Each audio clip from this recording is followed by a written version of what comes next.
Have you ever picked up a rock and wondered, where did this even come from? Rocks aren't just rocks, they're full of secrets. And today, we're learning how to read the stories that rocks tell. What's up, everyone?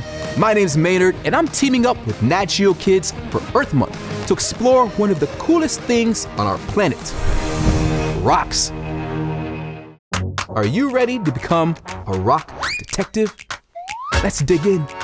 Believe it or not, almost every rock you find outside belongs to one of three big rock families. First up, Igneous Rocks. These rocks begin as magma deep inside the earth. When magma pushes up and erupts from a volcano, it's called lava. And when that super hot liquid cools down and hardens, it turns into solid rock. That means igneous rocks were once melted lava from a volcano. Pretty crazy, right? If you're trying to spot one, here are some clues to look for. You might see some tiny holes in the rock. Those are air bubbles that got trapped as the lava cooled. You may also notice some sparkly crystals. That usually means the rock cooled slowly, giving the crystals time to grow. You can spot igneous rocks in everyday places like roads or sidewalks, or even in the granite on your kitchen counter. Next, sedimentary rocks. These rocks are made from teeny tiny pieces of other rocks. Wind, rain, and rivers break big rocks into sand, mud, and pebbles.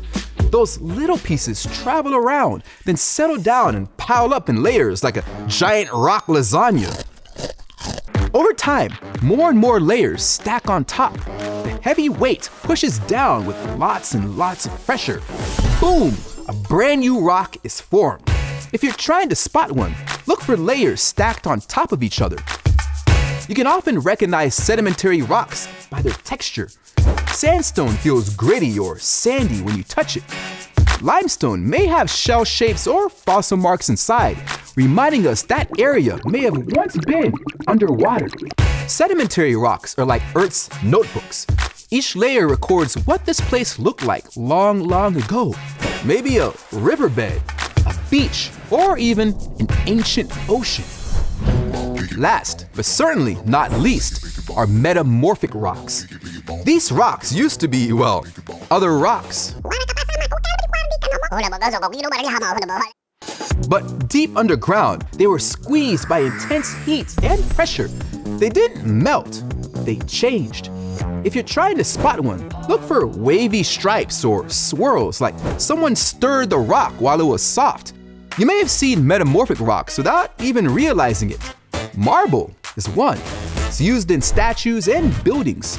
Slate is another. It splits into flat sheets and has been used for tiles and chalkboards. Some metamorphic rocks are more than 3 billion years old. This rock might have basically been a time traveler.